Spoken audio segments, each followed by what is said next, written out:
All right, so just as a refresher, Flashpoint is a segment where I like to highlight a person, place, or thing from the past that I feel doesn't get talked about enough or that I feel doesn't get the credit that it deserves. And with all of these leagues going on, of course, there's the NBA, there's the rumors of a LeBron James league, there's the Big Three, which is very good. There's the WNBA in the league that is playing those ladies more than the WNBA is playing. I wanted to take the time and highlight a league that impacted basketball culture, hip hop culture, American culture. That's all nationalities, and that is the And One Mixtape Tour. They pass me the rock, I got us running up the scope. I pass it to my partner, he gon' run it up some more.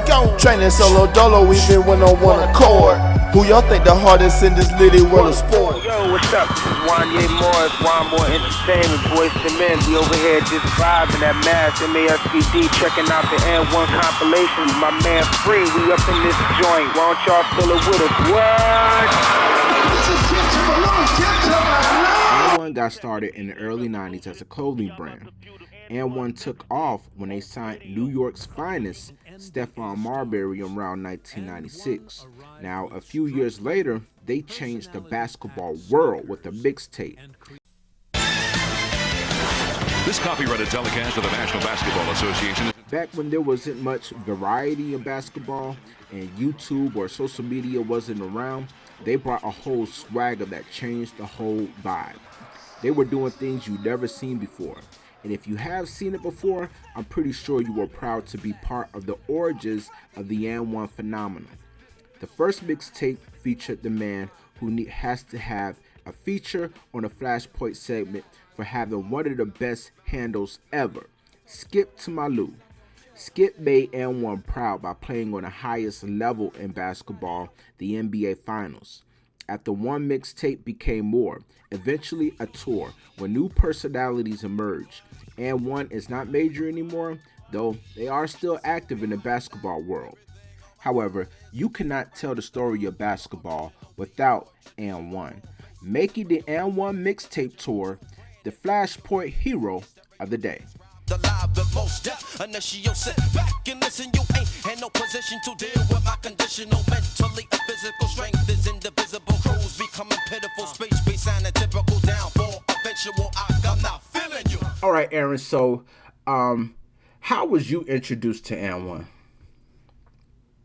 So growing up as a kid, I remember seeing it on TV. For the most part, like I would probably say, I used to play middle school and elementary school basketball.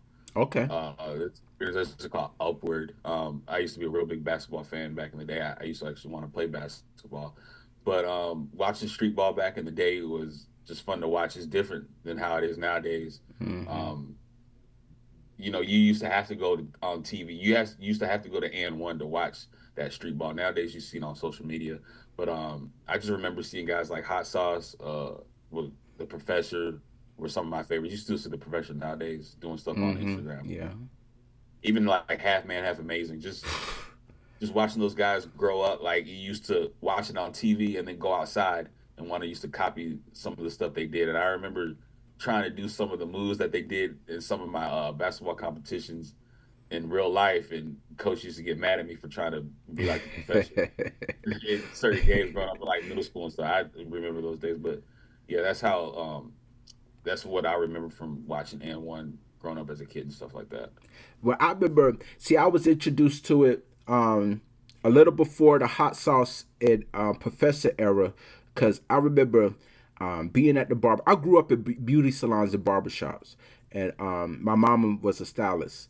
And I was real close to my barber. And I remember, playing the game at the barbershop was a joy. The barbershop was different. Nowadays, the barbershop is a transaction. You make your order online. You go to the shop. You might wait 15 minutes, get your hair cut, then leave. The barbershop was the spot when I was coming up. And you played the game, you know what I'm saying? And this particular day, they cut the game off. And they popping this basketball mixtape. Now, I was into sports, but the shop is the reason why it increased my enthusiasm for sports. But it wasn't increased at that point. So I was like, yo, why is they putting this junk in and we ain't playing the game? And they got the some dudes on the black top And I'm like, yo, what is going on? But once that jump started playing, the shop was lit and it was hype. Like what those dudes was doing on the basketball court. And this was the N1 mixtapes. This is how I was introduced to it. And it was the N1 mixtape because it was like the production was the you saw the atmosphere at the parks before the game started. You had music playing in the background on a video, not at the spot, but on a video, and you had the natural sound in it as well. So all of that came together. You was engaged in the environment, and what they was doing on the court, like it caught your eye. But what I saw the most, what really caught my eye, and you seen it done a few times, was somebody would be at the near the 3-point line, and they'll throw the ball off the backboard, catch it with the other hand, and then do something. I was like, yo, what is this right here? And that's the mixtape. They had the mixtape volume 1. Everybody was on the mixtape volume 2, and then they started the tour. The tour turned the everybody know Jordan is on a whole other level, the Jumpman. But when N1 was popping, that N1 logo and the sports gear, say that again. Different skill set. Yeah. And then after the tour, like you said, they got on TV, and once they got on TV, that's when you started seeing a lot of more Hot Sauce and Professor, Escalade, things of that nature. It continued momentum from there. It eventually died down and dried out, but it was definitely a huge part of hip hop culture. Yeah, and just with all of these leagues, LeBron, there's rumors of a LeBron league. There's the Big Three.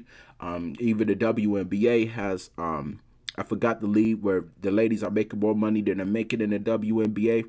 I just wanted to highlight the league, and one, the league that doesn't get talked about anymore. It was a big part of the culture. This episode of Post Point is brought to you by independent insurance salesperson Wanda Washington, a local independent life insurance agent that can get you covered even with health issues. No medical exam and no one is turned down. Call or text Wanda Washington at 843-245-0206 for your no obligation quote. She could save you thousands of dollars. Just contact her at 843-245-0206 and let her help you and your family. Thinking we competing, but nah, this ain't versus. Keep your emotions in, cause this loss, it might hurt, bro. Of course we came to win, got the squares out our circle. They passed me the rock, I got us running up the scope. All right, so first on Freeway, we're going to talk Trae Young trade. And for Aaron, who's, an Atlanta resident, is it the Hawks your basketball team? So I'm a Steph Curry fan, but also the Knicks. So I go wherever Steph Curry goes. I'm a Knicks fan, but yeah, I do follow the Hawks. Okay. He's happy Trae Young is gone. I think it was a good basketball decision for both sides. There was chemistry issues. This is where I think Atlanta has to make sure they capitalize on this situation. One, the Pelicans need to be removed for the NBA for the trade they made, sending that pick to Atlanta. That was just dumbfounded. And the player they picked, he's not making no impact. You know what I'm saying? So, the Atlanta stole one from the Pelicans. And then AJ DeBonsa is in the draft. So, Exactly. Yeah, so you know what I'm saying? If Atlanta gets the number one pick, they're taking AJ DeMonson. They're going to have a number one option. But here's my thing. For one, Jalen Johnson is fool's gold. And I don't mean that he's a bad player. I mean he's fool's gold as a guy that could be a number one option on a championship team. He's not that guy. He's a legit number two option who could do a lot of other things on the court. If Jalen Johnson is your first option, you have to build your team like the 04 Pistons. You need another three options that's on that level for this team to compete for a championship. if Jalen Johnson is your number one option and nobody else is near that level, you're going to struggle as a team. But with if you do get that number one pick, you get an AJ DeBonsa, a guy whose potential is through the roof. And to me, in my opinion, offensively, he could contribute more right now than what Cooper Flag is giving you in Dallas. And if they don't get AJ, they're going to have to work some. They're going to have to finesse some things to make sure that this team that they capitalize on the Trae Young trade, because they did clear up cap space. But if you think going to get an Anthony Davis is going to change your fortune, like it did nothing for Dallas since Frank Vogel been going in the Lakers. It did nothing for the Lakers, and Anthony Davis is injury prone, and that's the big target when that cap space clears that people are talking about with the Hawks. Anthony Davis, if you're not getting an Giannis or a talent like AJ DeBonsa in the draft, I think you've lost on this trade. Trae Young, it was time for him to go. Atlanta was consistently in the playing game with Trae Young as the focal point of this team, and they just never went anywhere with him.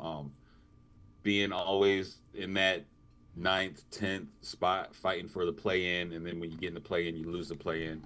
It just wasn't working for Atlanta, and you can't afford to pay him the contract that he was looking for.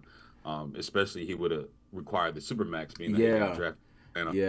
You're just not going to pay a 6'1" guard with defensive liability. He's a traffic cone on defense. You're not going to pay a guy that much to stay when you struggle. People claim he's a superstar, but you've gotten nowhere with that superstar. So you got to move on from that. And then I look at it as, so Jalen Johnson, he is the shiny new toy in Atlanta. He's a triple-double machine at the point forward position. He can do everything. Yeah, he has lulls throughout the season, but when he shines really bright. He averages 24 points a game, eight assists, and over 10 rebounds. So I think Atlanta saw that, and you can build around a player like that. He does need more pieces around him, which I believe they do have the pieces. They got Dyson Daniels. He's a perimeter lockdown defender who led the league in steals last season. They did get Kristaps Porzingis in the offseason. Now he's been on and off the court, but at least they tried with that. You can't hate an organization for at least giving the fans what they asked for. They have a couple more bright stars, young stars. Nikhil Walker-Alexander. Yeah. Shea Gill, that's Shea's little cousin. Like, I don't mean to cut you off, but him and Jalen might be going back to neck and neck with that kid in Portland for most improved player. Go ahead. Yeah, for sure. But so I just think you still have work to do with the roster. Like I said, I believe they will have a top pick in this year's lottery with that Pelicans pick.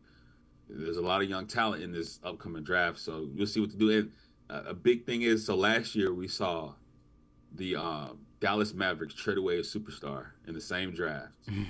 What did they get in return? Super Flag. Now I believe it could be a lot of similarities. I see where you going. Right away, superstar, and that lottery ball is a little bit heavier in the draft this season. So, I don't know. Got a little spot on that particular ball. Exactly. Trade away superstar, and you get one in return. So that may be some good fortune for the Hawks coming up this off season. And we've also seen it before in the past. Like, it's not the only time this has happened. But Trae Young, he had to go. You just weren't winning with him. You had a better record this season without him than you did with him. There's just too many signs. And then the league told you that he had no real trade value. Nobody was going after Trae Young just because, like I said, he's a small guard. He doesn't have he doesn't have the same impact, I would say, as like a Jalen Brunson. Jalen Brunson's a small guard, but at least you can hide Jalen Brunson on defense, and then he's gonna score more points than he gives up. Trae Young just wasn't doing that this season. He was injured for a while. It was just time to move on.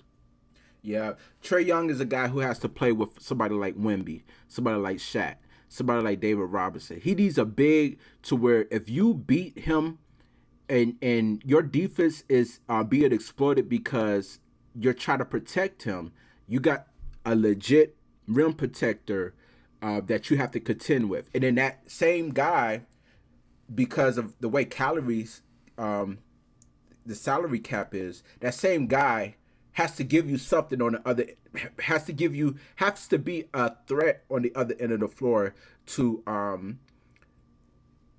because Trae Young, even with him struggling, even with him his size, he still could give you about 23, 25 points, but that's not going to be, it's going to be like solo home runs. It's going to be like solo home runs.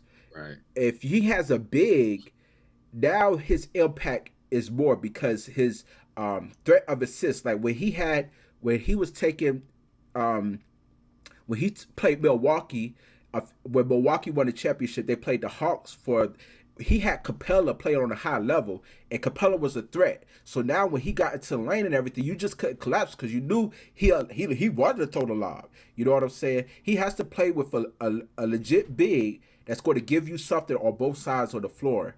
If he doesn't have that, his impact is going to be like solo home runs on the court. Right. And just one more point. Like another thing is when Trae Young's on the court, the ball doesn't flow as often. Yeah.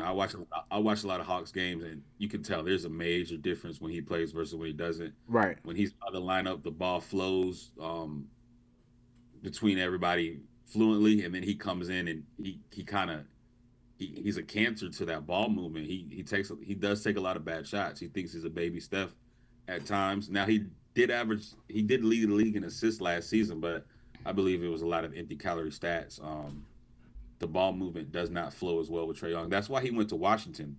I believe he knows that's a team without a legit superstar. He can go there, rock out, take as many shots. They got a per big year. who could run with him though. Right, but Yeah. he can take all the shots. That the offense doesn't run star. Trae Young come in, take all the shots he wants, and he's still gonna get paid to close to what he wants to get paid. So Yeah, that's true. I think it was a good divorce between both sides. Trae Young, he's gonna go do what he wants to do in Atlanta. They play better without him, and now they can compete for. I think they're at the ninth spot. Oh, they're at ninth spot right here, 2 games behind Orlando. So I believe they can get into that 7-8 seed and hopefully compete in the play-in this season and make it into the playoffs. Okay, two more points I wanted to make. I think that that factor I'm talking about with Trae, he is a ball stopper, but you can't contend with a ball stopper if your team is built right, because if CP3, and people want to talk about, oh, we don't know, if CP3 didn't get hurt in 2018, The Rockets. yeah, they're beating Golden State. It's as simple as that. They was tearing these boys up, pause, on a whole nother level before CP3 got hurt. And his hamstring got hurt. You could tell there was a different team. And they missed 22 straight threes, I believe, in that closeout game. And CP3, he's the type of guy like, yo, forget everything. I'm selling in everything down. We're going to get a bucket. We're not getting a three. Forget what you're saying there, Tony. I'm shooting this mid-range jump shot to stop the what's the word I'm looking for? Stop the run for Golden State. Yeah, because they missed like 22 threes in a row like that. I remember it was a record at the time. Right.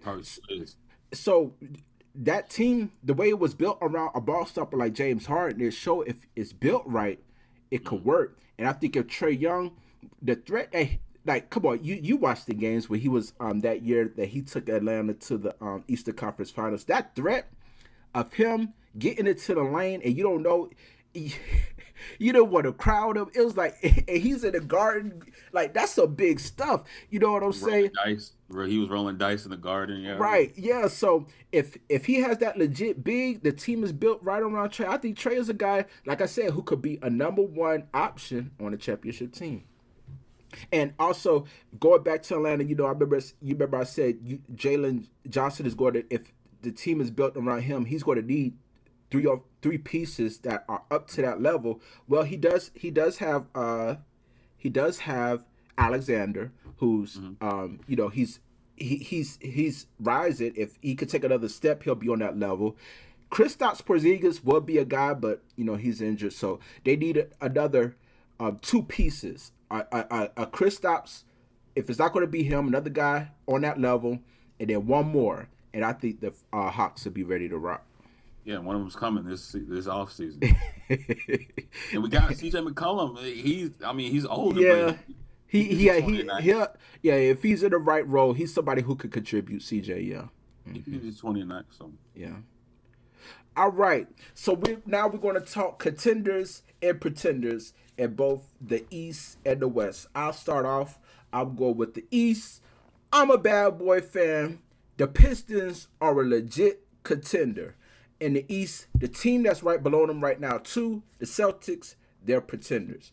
The Pistons have what everybody who's building a culture in any sport, team sport has. Well, any sport, because even if you're like a boxer, a tennis player, you have a team.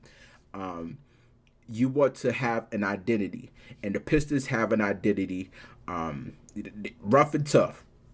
You know it. When the Pistons come to play, it's gonna be a small football game, and then they got a floor general and a number one option off of that who matches that physicality because Kate Cunningham has grown into his body, pause, and he's not tall like a LeBron or Magic Johnson at the point guard position, but he has height, about 6'6", 6'7", and he's brolic.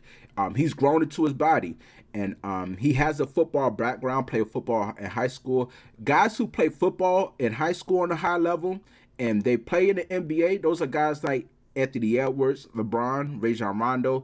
There's something about that football element that gives them an advantage on the court. And Kate is playing with that right now. Physicality will bother him. I feel that coming into the league, his physical gifts allow him not to really tap into guard skills. He was able to play how he wanted to play in high school and on college because of his physical tools. And then when he came into the NBA, now you're not so much physically gifted than everybody else. He wanted to play guard how he wanted to play guard, pass the ball how he wanted to pass, dribble the ball how he wanted to dribble.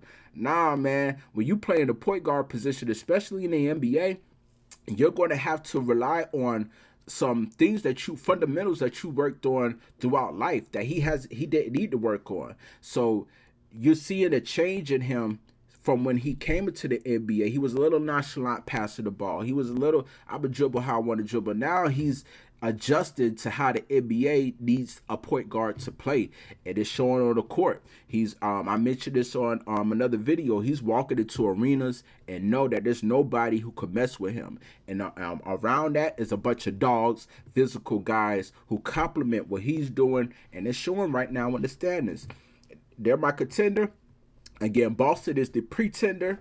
I feel that Boston has the experience right now to win in the regular season. They have a guy who is not the number one option on the team normally, Jaylen Brown, but he is a number one option who's doing his job right now. But I think that's fool's gold. I think by the time things heat up after the All-Star break, you're going to see the reality of this team. And by the time of the playoffs, you're going to see that this number 2 seed in the East is a pretender. Who you got in the East? I'm definitely on you. I really want to talk about the pretender more often, just because it's my team, the New York Knicks. Okay. Been pissing me off the last couple of weeks. I don't know what's going on, and so we got to do something with Karl Anthony Towns, aka Karl Anthony Clowns.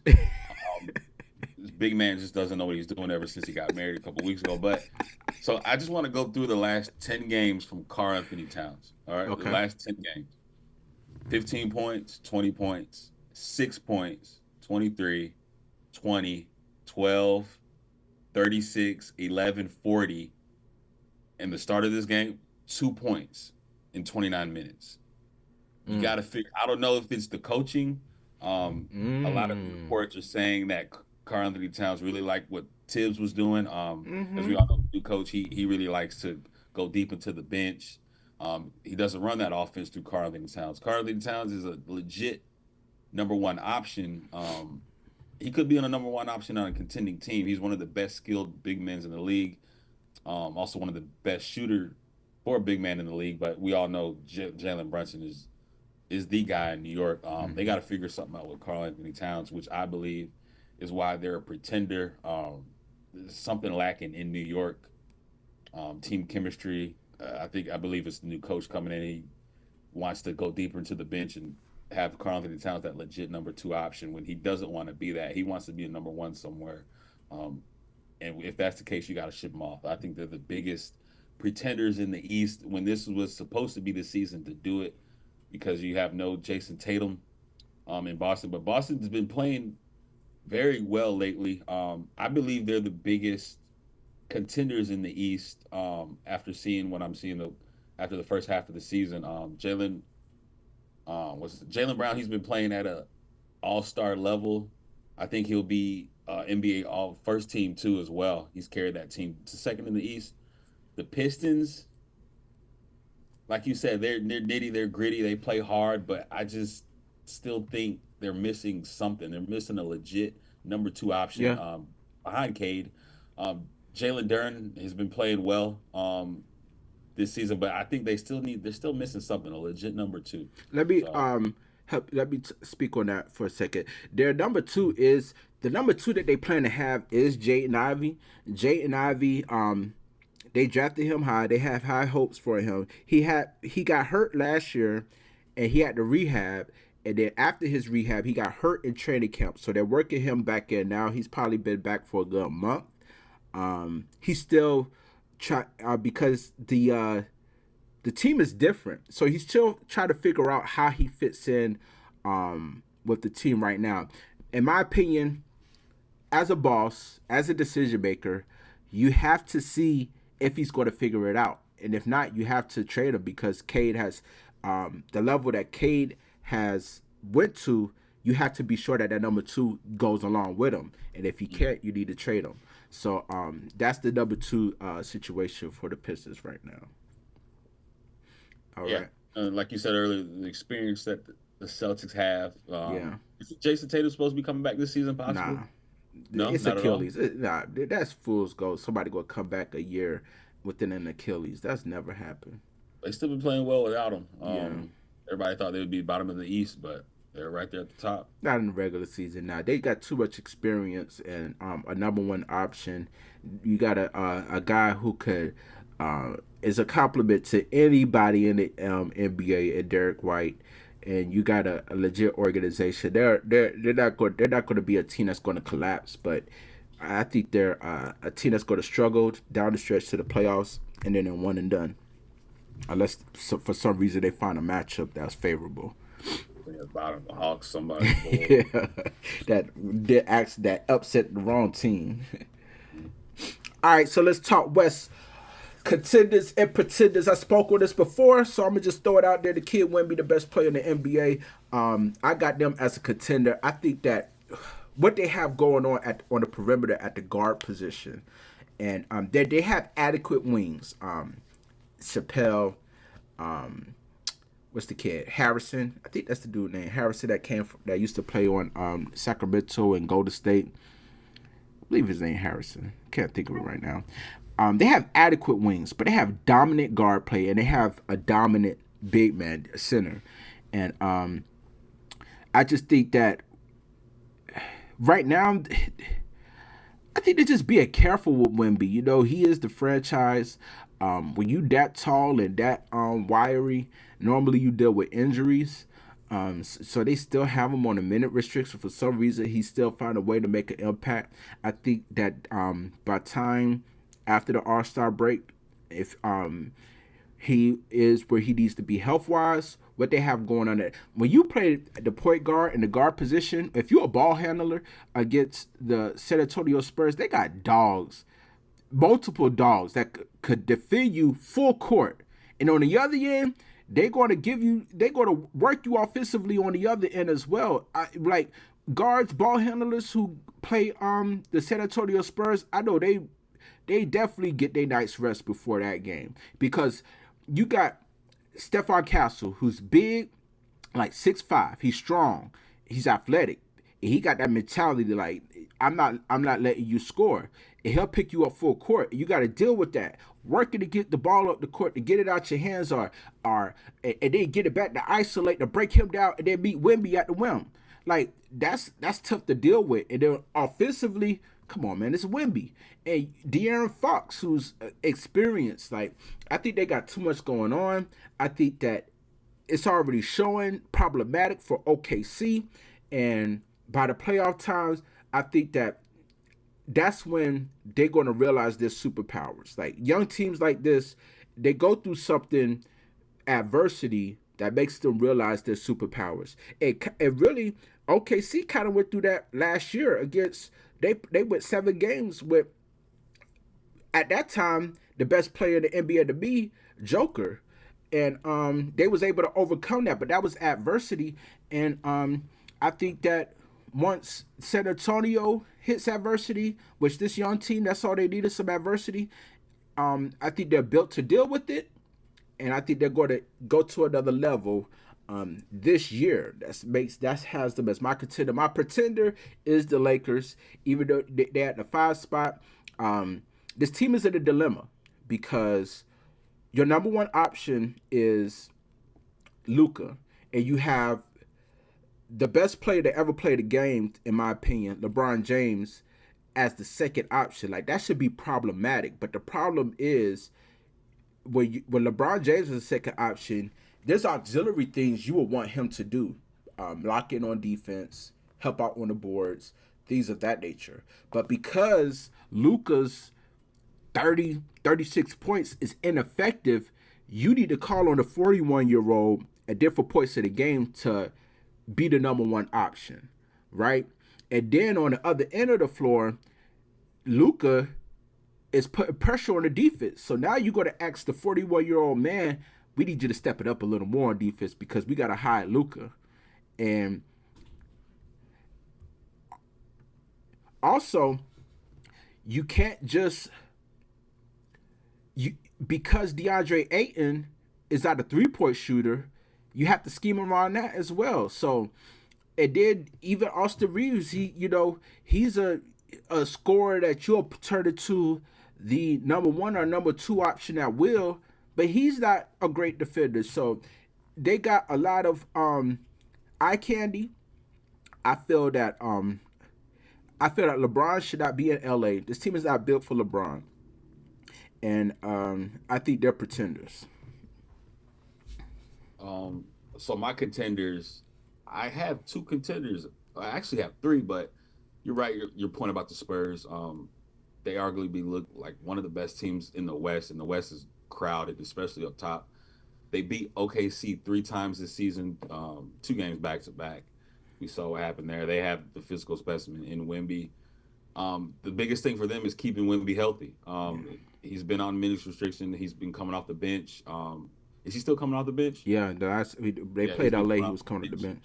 But it's like, if you got Wemby coming off the bench, what do you have in your starting lineup? And they have dogs, Stephon Castle, Fox. They have that boy Dylan Harper coming off the bench as well.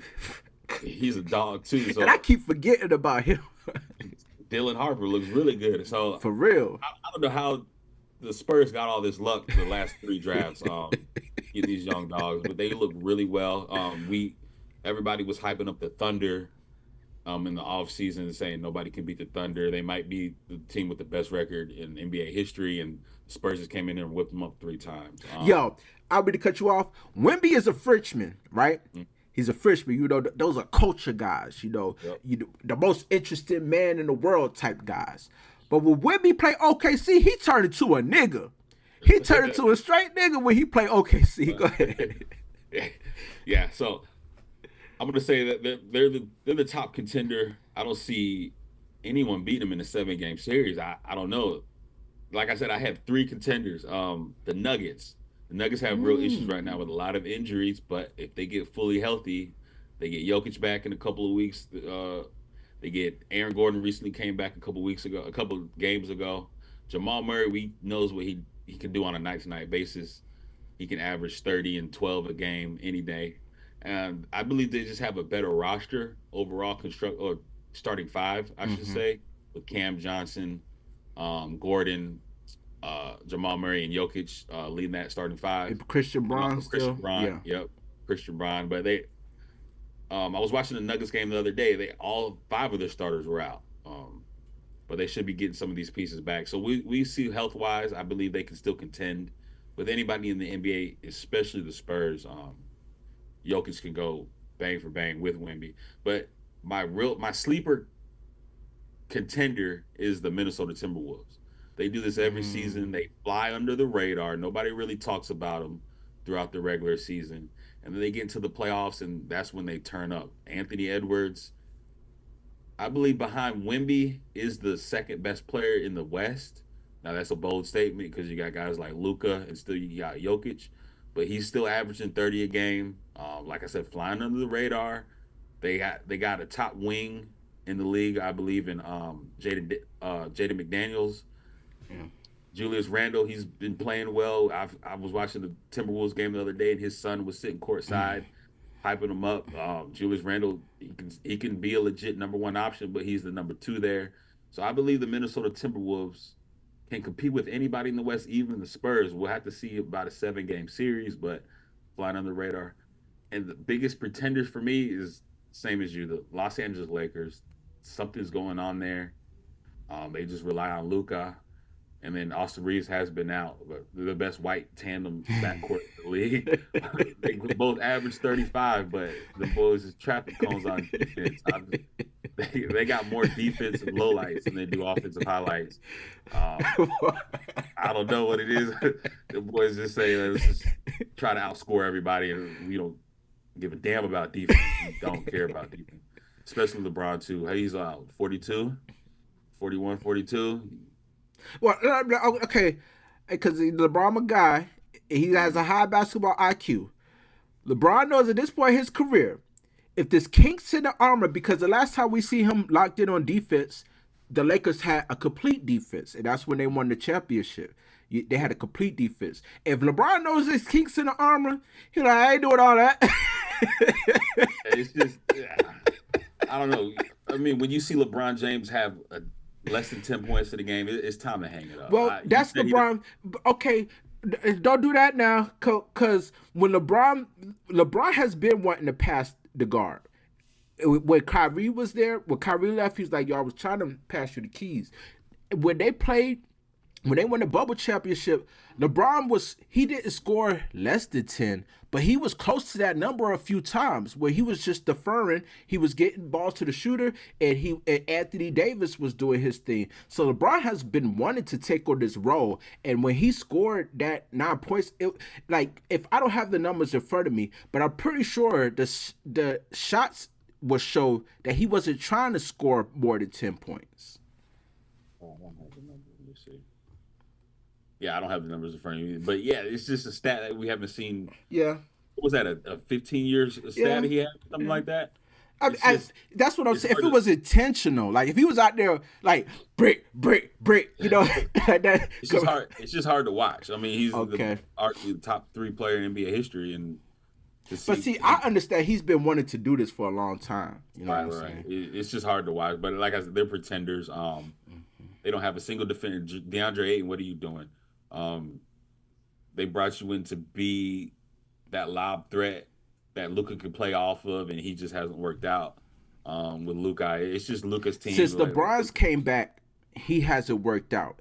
And a big reason why is because, okay, Luka's ineffectiveness, and JJ has to call on LeBron to be engaged. Okay, he's the 40-year-old man. You want him to play with Luka. Let's make LeBron a screener. But that alienates DeAndre Ayton because he's not a 3-point shooter. He can't go sit in the corner. You know what I'm saying? So now you're in the situation because it all boils down to Luka's effectiveness. Because, yeah, he's giving you that 30, 36 points, but it's ineffective. So now it's putting even more pressure on the defense because you're getting bricks and they're able to get out and transition. You know what I'm saying? You're not able to get a flow offensively to get your defense set. You know what I'm saying? There's so many things that's trickling down from Luka's play that's impacted his team. And before LeBron came back, Ayton was looking like a good signing. Once LeBron came back, it's been chemistry issues because you have to play LeBron and Luka. They're making the most money. And that's why I'm saying LeBron, I think is best. In my opinion, once they traded Anthony Davis, it was logic to me to trade LeBron because it's money-wise and chemistry-wise, It's just not going to work with Luka, and you would think it is based on who they are, but we could see that's not the case.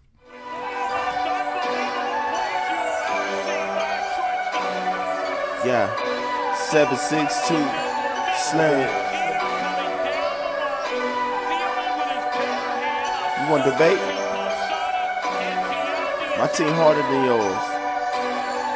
We come harder. Yeah, no competition like no I in my team. No, are they wishful thinking or is it a nice dream?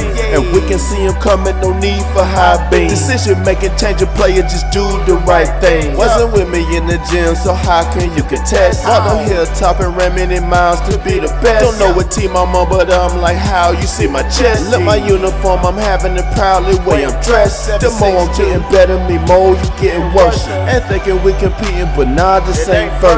Keep your emotions in, cause this loss, it might hurt, bro. Of course we came to win, got the squares out our circle. They passed me the rock, I got us running up the scope. I pass it to my partner, he gon' run it up some more. Training solo dolo, we been win on one accord. Who y'all think the hardest in this little world of sports? Win the championship and why not go to Disneyland? We can change our plans like we can go and spend some bands. I'm a team player, so a loser's not a fan. The holiday season, watching sports with my fans. No competition like no I in my team. Are they wishful thinking or is it a nice dream?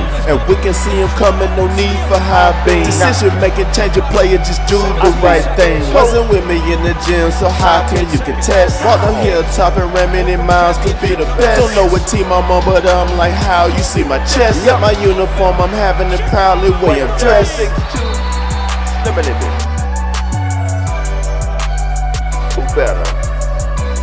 I think we're better. We cutting the hardest. You know what I'm saying? Y'all.